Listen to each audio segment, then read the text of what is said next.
Facts Verse presents. After racist black girl is offended by cotton, a man posts a photo to shut her up. Before we get into the video, though, why don't you click that like button for us? And also be sure to subscribe and click the notification bell so you don't miss our future videos.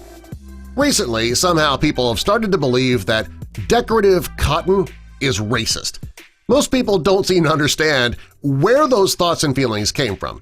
Although there are many people, both black and white, that think this is completely ridiculous, your narrator here included, there are some people who are still calling these types of decorations racist, which is stupid.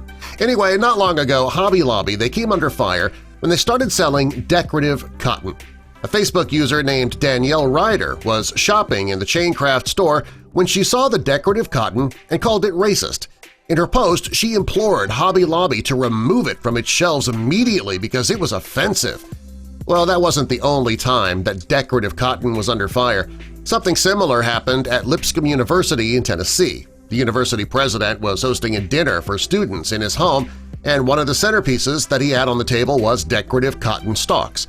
But it wasn't long before one of the students made a big deal about the centerpiece and went as far as to call the president of the university a racist. Well, to keep things from going too far, he wrote a letter of apology, which he shouldn't have to do, but all right. The letter read, "The content of the centerpiece was offensive, and I should have handled the situation with more sensitivity. I sincerely apologize for the discomfort, anger, or disappointment we caused and solicit your forgiveness." While many people thought that these complaints about something that's meant to be decorative is offensive, there are others who think that these people are just being ridiculous. Again, your narrator included.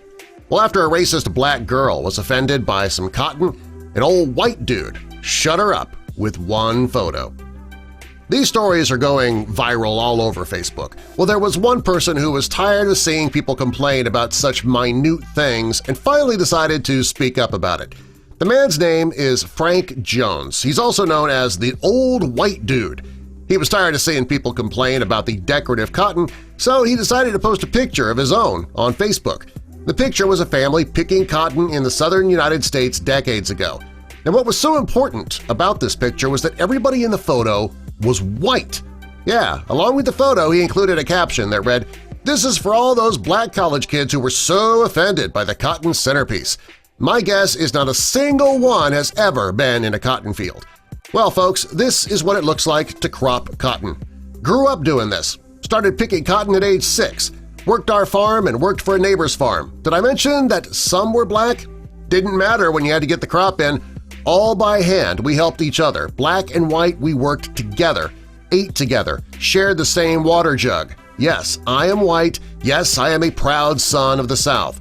Yes, I grew up eating what those college kids called black food, as if they even knew soul food is what everyone in the South ate. Tonight I'm having pork butts, mustard greens, black-eyed peas, and cornbread. So how about shut the hell up and grow up?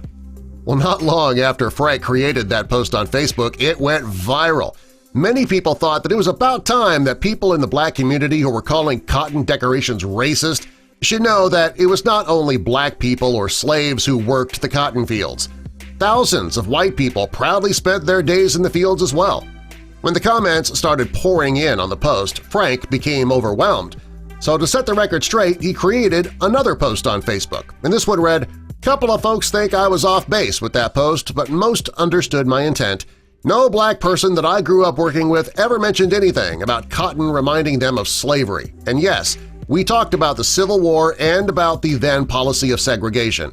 It was the segregated South, but not in the cotton fields or in the general store or in our daily conversations. We all hoped that it would change one day." Many of the people who saw Frank's post couldn't help but agree with him. If anybody knew what things were like back then, it was somebody who lived it out in the cotton fields themselves, surrounded by blacks and whites, both of whom he respected equally. And that's the way it should be. Subscribe for more!